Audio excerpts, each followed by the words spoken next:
Today, I'll walk you through how to create internal links in PDFs using Adobe Acrobat.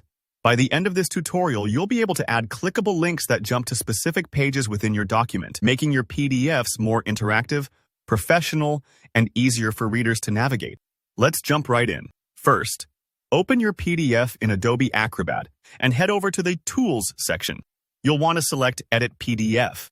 This is an important step because only in editing mode can you actually add new elements like links. Think of it as unlocking a toolbox for customizing your document. Now, at the top menu, find Link. Click it, and then choose Add or Edit a Link. You'll notice your pointer changes shape. It's now a crosshair. This new icon is a signal that Acrobat is ready for you to mark out exactly where that link should go. So, take your mouse and click and drag to draw a rectangle over the text or image you want to act as a clickable link. For example, you might highlight chapter titles, glossary words, or a part of an image. Anything you think your readers might want to quickly jump from. The rectangle visually defines the clickable area, so don't worry if it's not perfect. You can always adjust it later. Once you release the mouse, the Create Link dialog box will pop up. Here, you can customize how your link looks, change the border thickness, color, or even select whether it's visible or invisible. This is handy if you want sleek links that don't stand out or bold, colorful ones that grab attention.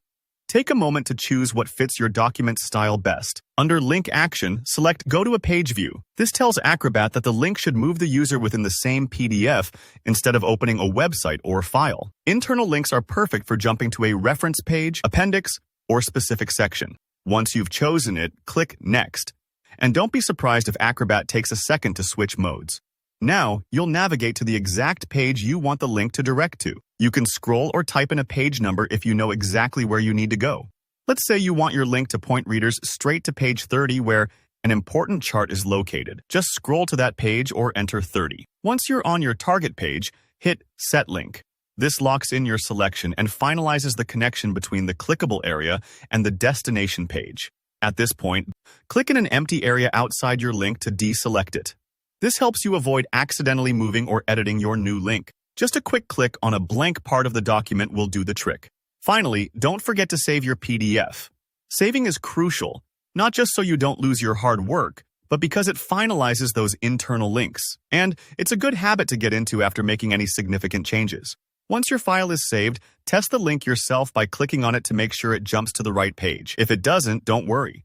You can repeat the steps to tweak it until it's perfect. And that's it. Creating internal links in Adobe Acrobat is a smart way to guide your readers and give your PDFs a next-level touch. If you found this tutorial helpful, please go ahead and like the video and feel free to drop any questions or feedback in the comments. Don't forget to subscribe for more straightforward how-tos and tips on documents and tech. Thanks for watching.